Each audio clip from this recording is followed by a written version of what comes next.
record. All right, cool. So that, for the people who can't make it today, we'll post it on YouTube. And if you want to rewatch, then that's totally cool too. Today, we're going to be looking at a quick overview of what we know about the 2022 session so far. As I'm sure a lot of you in this room know, it's still really early, and so anything can happen. Public hearings start tomorrow, and they're scheduled through January, so it's really starting off quickly, fiercely, and let's get into it to see what we have.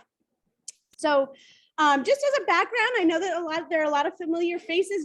A lot of people are familiar with Reaching Higher's work, but Reaching Higher is we provide decision makers, leaders, and communities with the research they need to make informed decisions on how to fulfill the promise of public education.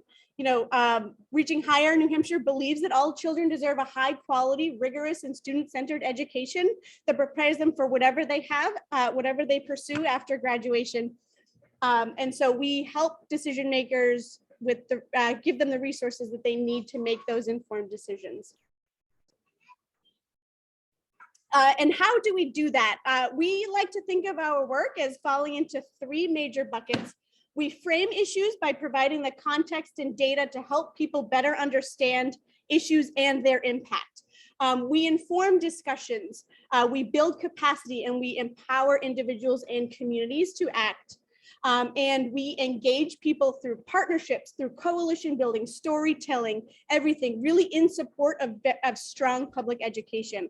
One thing that you will see here is that what we won't see rather, is that we do not lobby and we do not advocate. We really give people tools to help them better understand the process, the implications of what's happening, and really go from there. So that's a little bit of Reaching Higher.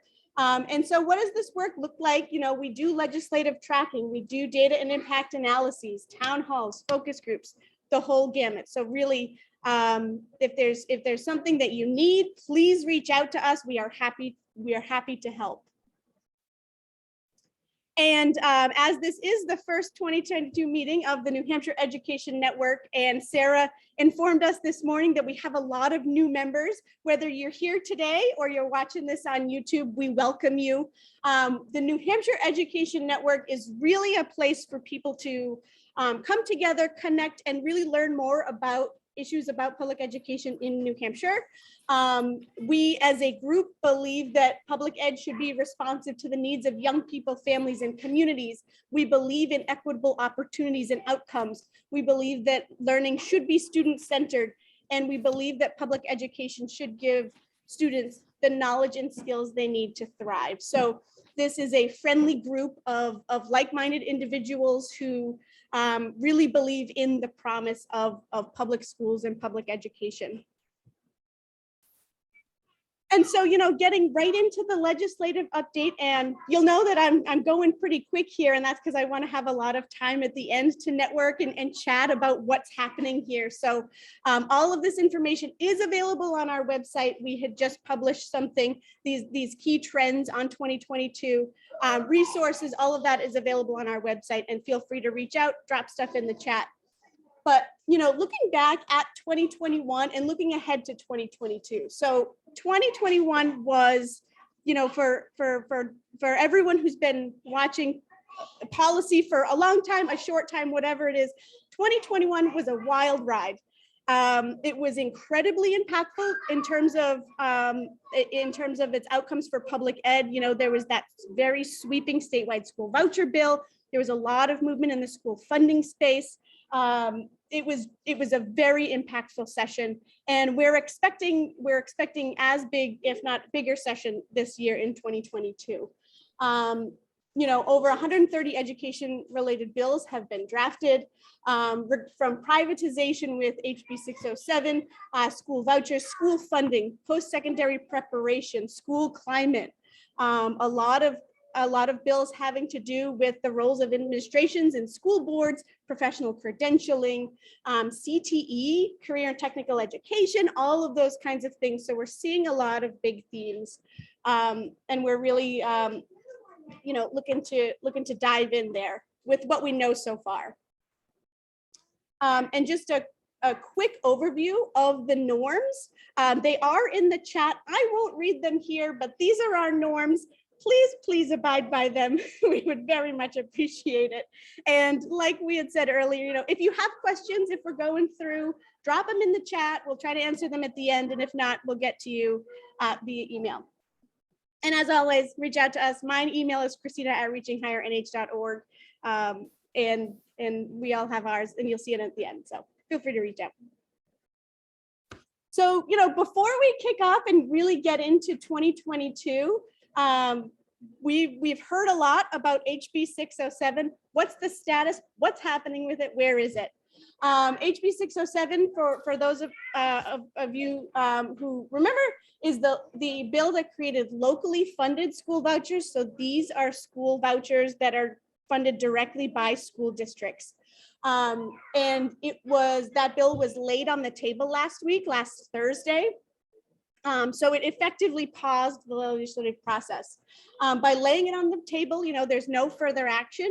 The lawmakers can vote to take it off of the table and act on it. They can pass it, kill it, bring it to study, whatever it is, until February 24th. And that date, I've seen a lot of confusion. We got a little bit of clarity late last week on that. So until February 24th, if the House goes into session, they can, by a majority vote, take it off of the table and vote on it. After February 24th, it requires a 2/3 vote to take it off the table.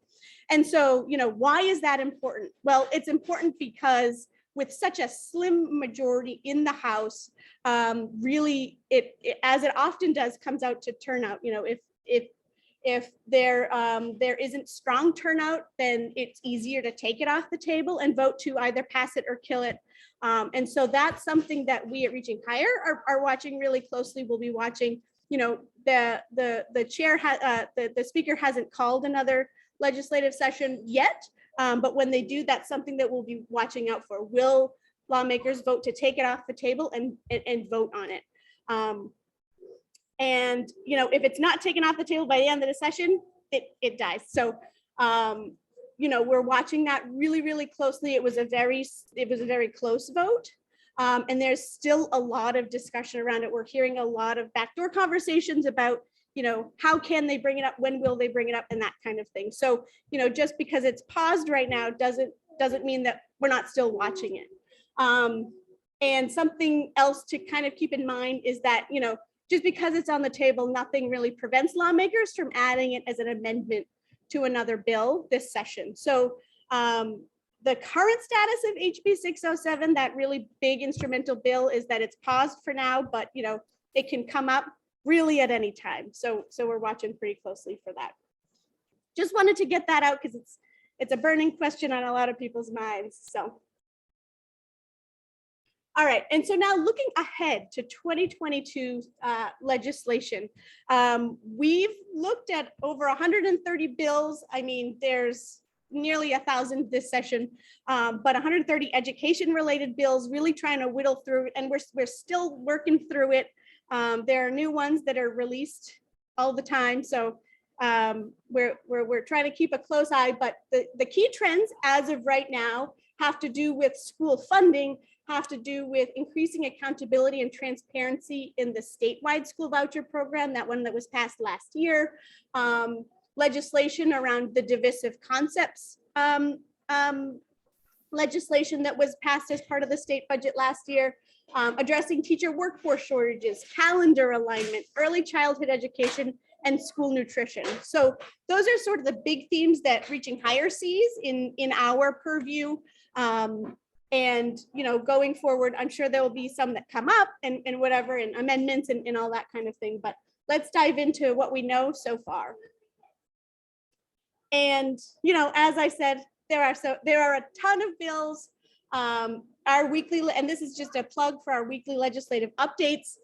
They will come out every week, and they will sort of go through what happened the week before, and they will have information on the following week's public hearings. So we have a piece on our website now that has a schedule of this week's public hearings. if you're interested in knowing what they are. There are too many to really go through right now and say like Tuesday, there's this, and this, because there's, you know, regularly, there's about 10 or 15 bills between House and Senate that we're looking at. So check out the website for what's there. Calendars are usually posted on the Thursday or Friday before. So to be honest, there's not a lot of lead time. We do know really for the rest of the month of January. And really what we know is that it's going to be a busy session. So it's pretty busy. So we're going to try to keep you updated as much as we can. And that weekly legislative update on our website is really the best place to see sort of what's happening with ed bills and hearings and how can you get involved in that kind of thing.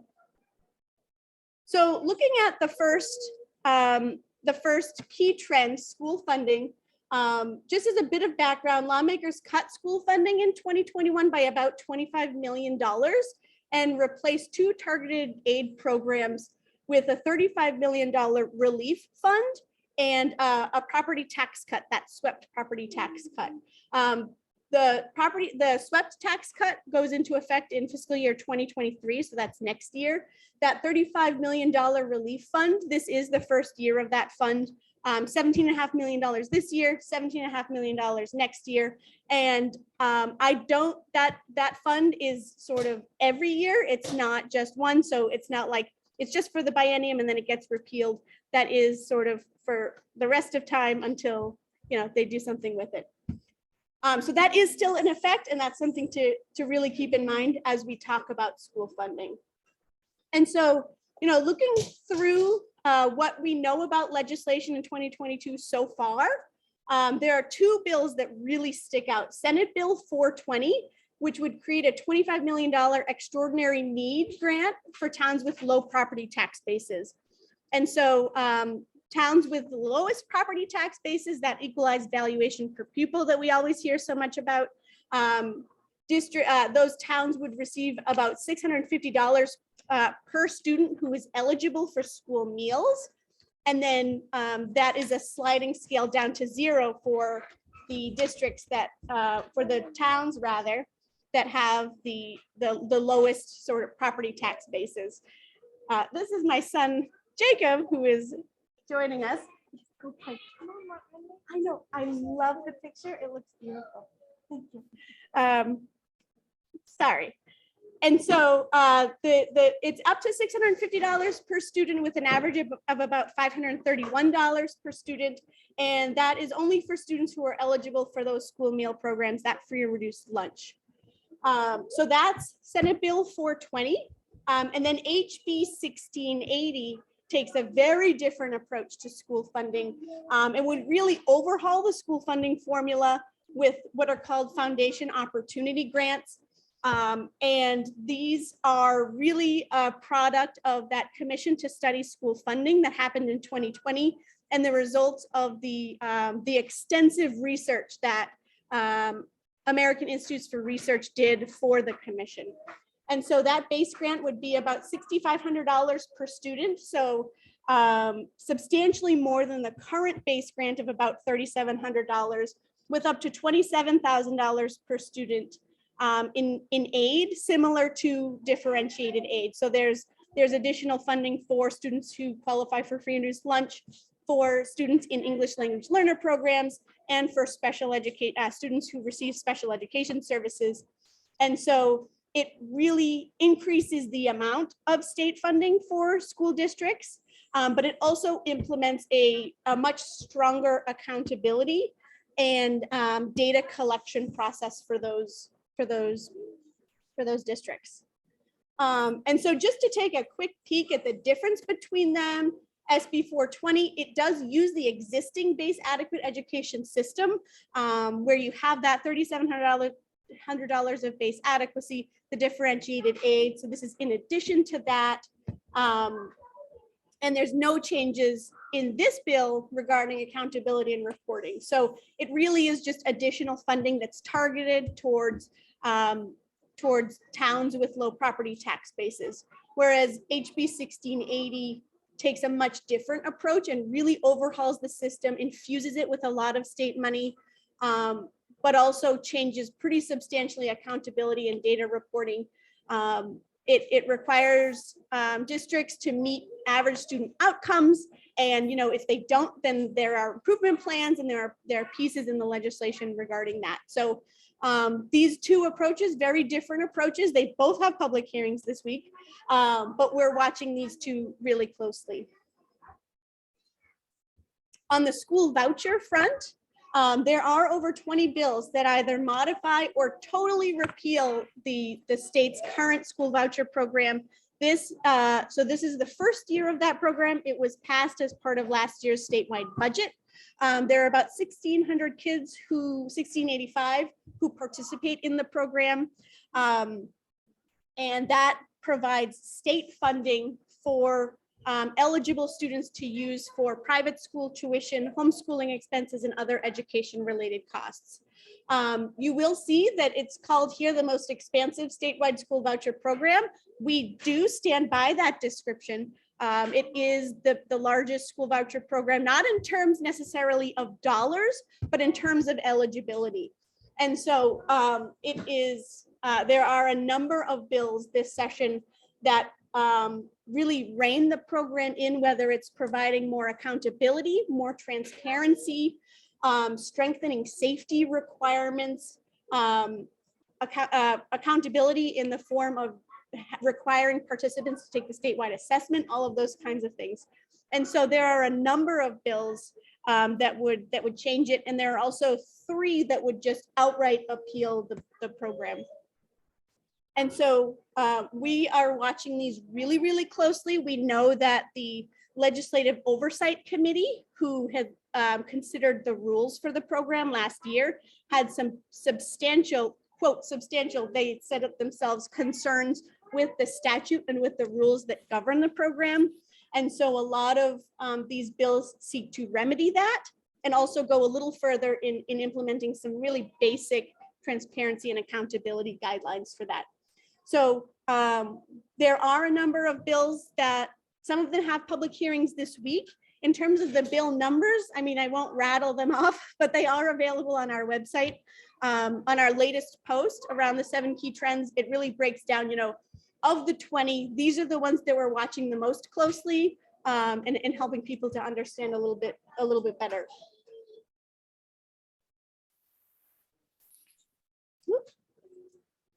And so the next key trend is the divisive concepts piece and downright content bans. So to refresh everyone's memory, another part of last year's statewide budget, in addition to the school vouchers and that swept tax cut and that kind of thing, lawmakers included a divisive concepts provision. And that prohibits certain teachings around racism, sexism, other concepts. There's been a lot of conversation around it in the state, in our schools, among school leaders and among communities. And so there are 3 bills that would repeal the program, SB 304, 298, and HB 1576. That would just downright take it out of statute, no longer apply. And then there are other bills, HB 1090 would repeal the law and put in a clarification that the state doesn't bar teachings about the historical or current experiences of people who are protected from discrimination. And so that repeals it and replaces it with something else saying like, this is not what New Hampshire stands for, we won't bar those kinds of teachings. HB 1638 does not repeal the entire text of the divisive concepts provision, but it does take out the piece about the if there is a complaint against an educator who somebody feels as though they are teaching about one of the prohibited topics, instead of reporting to the Commission of Human Rights, putting a complaint into the Commission of Human Rights, that bill would reshift that to the educator's SAU. And so it would go through those other channels of the school superintendent and things like that. So it keeps that provision in statute, but it changes the consequences of it. And there are 2 other bills so far that we've seen that would expand the divisive concepts idea. So HB 1313 would extend the provision to higher ed to public colleges and universities in the state. And then HB 1255 would ban the teachings of, quote, negative accounts of US history or its founding. That one has received some national attention. It's being called the Teacher Loyalty Bill. And there's no public hearing for that one yet, but there has been even national interest in that one as well. So a couple of bills regarding the teaching profession. Senate Bill 236 creates a commission to study the teacher workforce through 2026 and tasks legislators with coming up with recommendations on how to recruit and retain teachers. There has been a pretty extensive critical shortage list in New Hampshire for years now, and that's really been exacerbated by the pandemic, and we're still seeing the effects of that. And so, hearing or this commission would seek to address some of that and find out, how can the state recruit and retain teachers. There are a couple of bills regarding criminal background checks, which there always are, and we're expecting that there are a few more this year because of some of the state news regarding some criminal background checks and things like that. And then, every year there's some bills regarding teacher credentialing, educator credentialing. This year, we're seeing a lot of work around credentialing, but that work is happening at the state board level.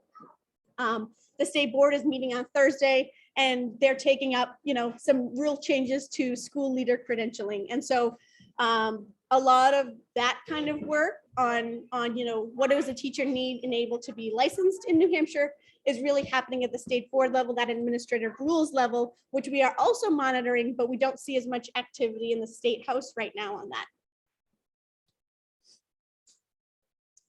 So our next key trend has to do with calendar alignment. And this one is, it's a hot topic for sure, particularly among school boards and school leaders. It is a big topic, and it has a lot of different considerations. So, just getting into what are the bills so far. One of the biggest ones comes out of a several months long commission to study career and technical education equity and access. And so HB 1661 is sort of a byproduct of that task force, of that commission. And that proposes a framework for streamlining school calendars and to limit disruptions for students and for schools.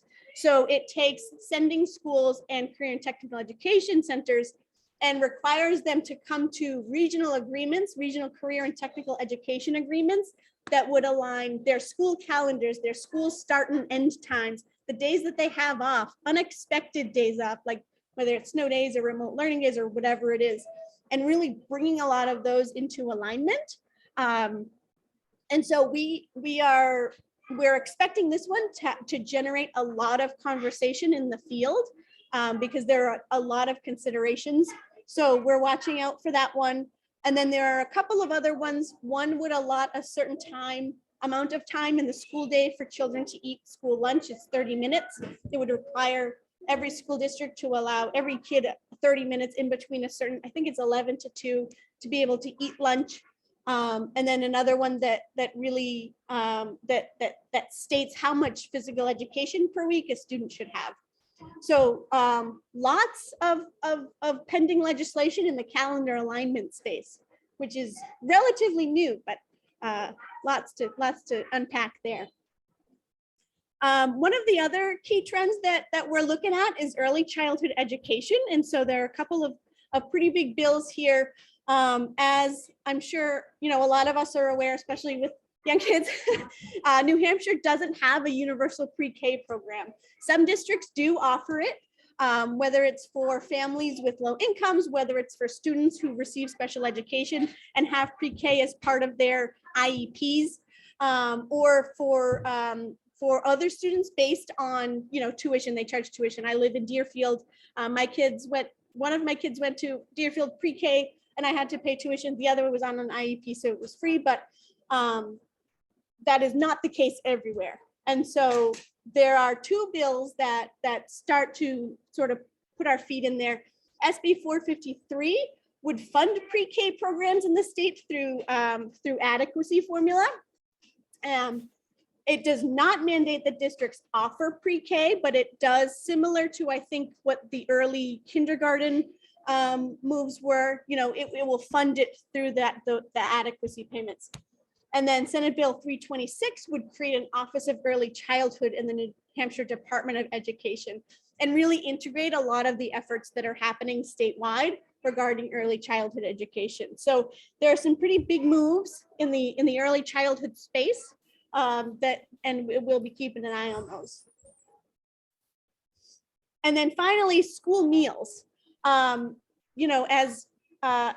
As we've written about and we've been exploring this pretty substantially, but as part of the federal COVID response, a lot of school districts in New Hampshire have offered free school meals, breakfast and lunch, to any student who wants it, regardless of income eligibility.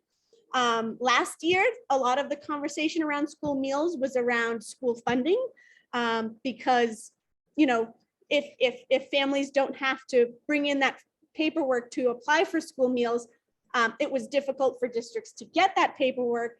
And school funding is tied to that paperwork, to the number of children who are eligible and who apply for that program. And so the state had to sort of work through that and tinker through and say, how are we going to figure this out? They did, and it was rolled into the state budget like a lot of other things.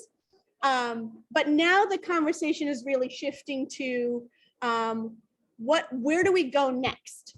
I will say that unlike a couple of other states, California and Maine in particular, New Hampshire is not having the conversation of, should we continue this as a state? Is this one of our priorities?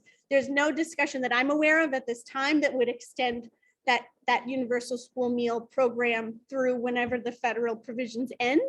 However, there are a couple of bills regarding school meals. So HB 1434 in particular would require that New Hampshire public schools offer both breakfast and lunch. And it requires schools to participate in the National School Breakfast Program if they don't already, or unless they have their own program.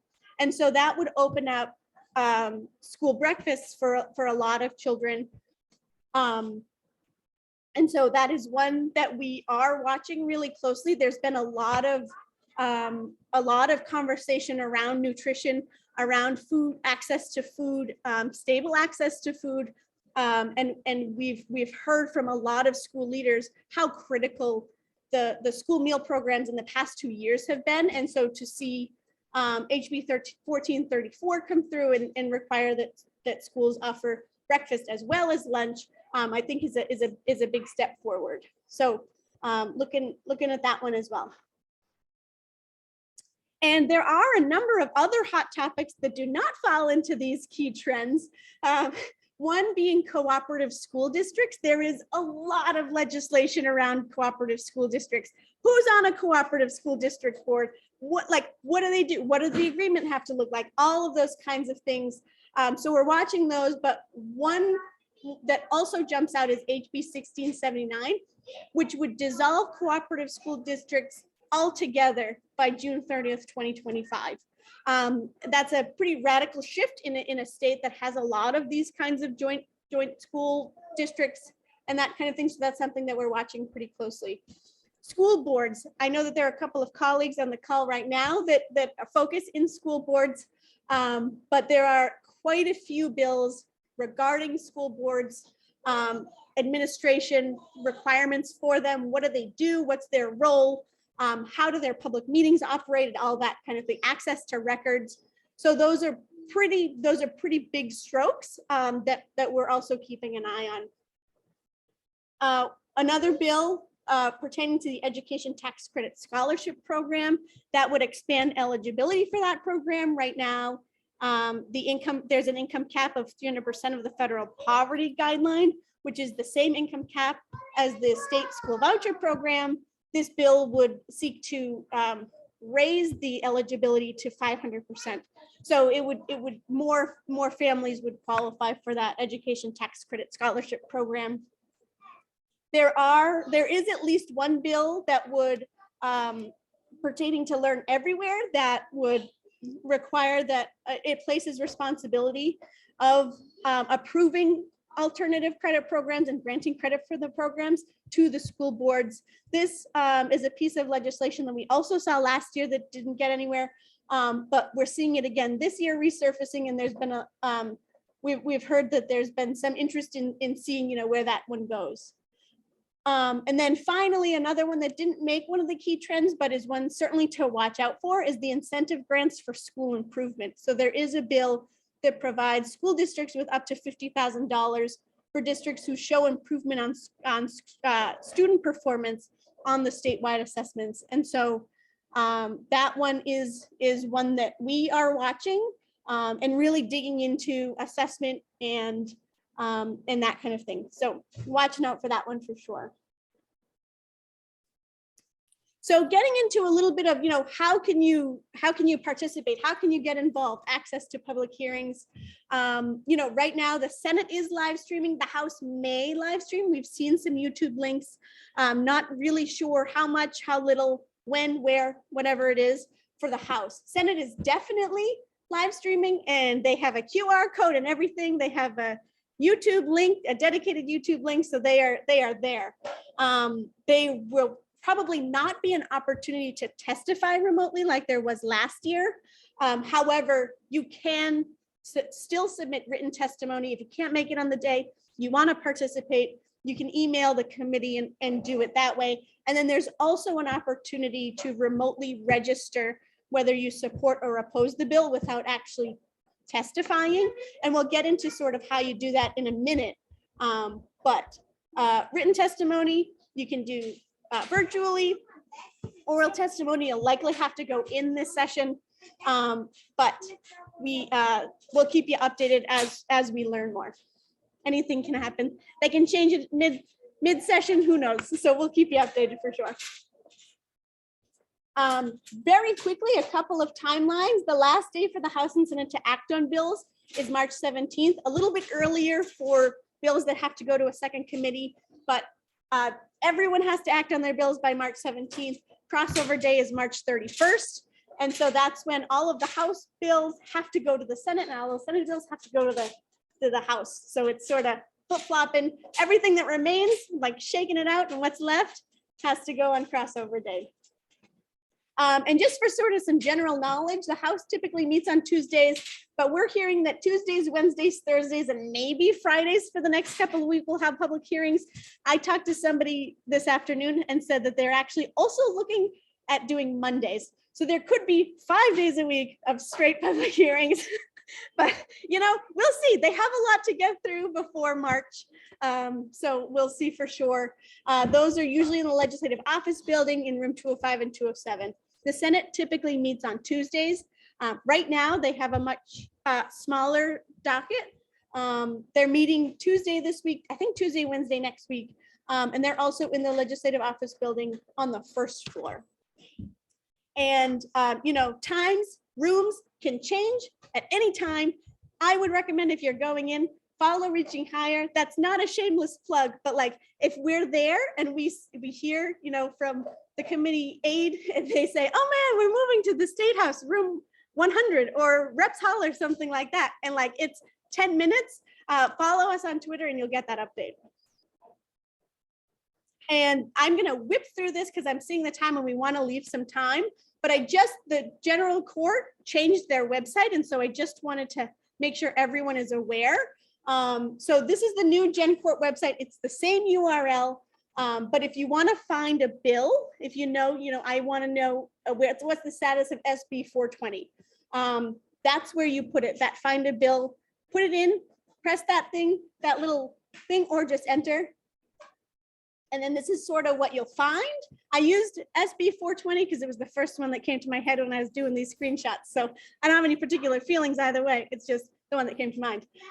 So you'll see right off the top of the bat, there's the bill docket. And so it says when it's introduced, when there's a public hearing, when there's an executive session, all of that jazz. So it does look a little different from years prior. The docket can be reached, that red arrow is docket. And then if you want to look at the bill text, there are links there too. So it'll say introduce, it'll say amendment, if there's amendments and whatever. So the introduce just puts it as it is here. If you click on PDF, you'll download a PDF of it. Much easier to print, I gotta tell you. So hot tip, if you have to print these out to read them, do it as a PDF because it's a lot easier. And so if you do look at the bill, this is sort of what it'll look like, and then you can scroll down and it'll show you, but it's still, what's nice about this is it's still all in the same window, which is an upgrade from previous years. And then finally, if you do want to register your opposition or support for a bill, you can do it here. There's House remote sign-in and Senate remote sign-in. And this is right on that front page. That current bills is the same one as we saw earlier. You just scroll down just a pinch and then those are there. And then that's what it looks like. So you can sign in remotely. I do not believe you can upload any testimony or anything. So you still do have to email that to the committee. But this is the same format as last year. So you click on the hearing date. So, if it was January 11th, I'd click on the 11th. I'd select Education Committee. I would choose the bill, and then I would fill out the rest of the form. So quick, if that's what you want to do, it's open. It's an option for you for sure. And with that, 20 minutes left. Can I kick it over to you, Sarah, for some discussion?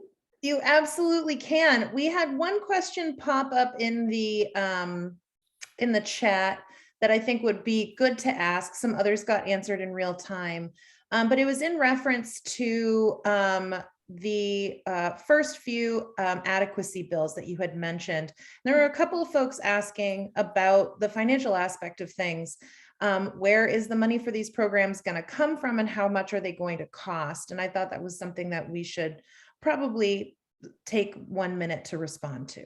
Sure. Is this the SB 420 and the HB 76? Those are the ones. You got it. Yeah. So those ones are from the Education Trust Fund. SB 420, which is that extraordinary need grant, that additional $650 per student on the sliding scale, that comes from the Education Trust Fund as it would for any other state education funding. And that would be, of course, minus SWEPT and that SWEPT calculation that the state does, but those come out of the Education Trust Fund. For the other one, for the overhaul of the system, there is some language in there regarding a minimal effort by school districts. And that was something that did come out of the Commission to Study School Funding.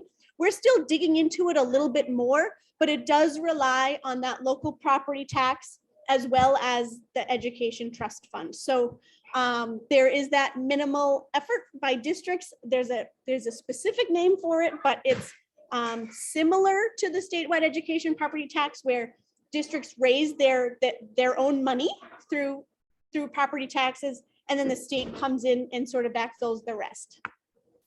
Awesome. Thank you so much for addressing that. Thought it was a really good question.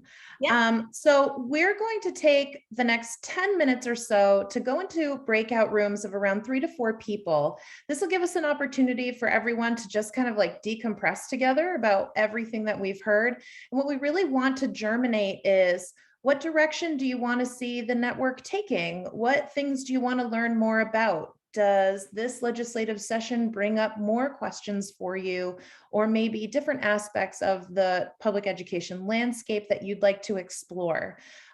So I'm creating those rooms. You may have a Reaching Higher staff member in that room with you, but there's so few of us. There are so many of you. So just really, I will post the norms again in the chat for everyone, but really excited to, after 10 minutes, get you guys back in the room, and we're going to do what's called a chat storm. We're going to ask everyone to take their top 2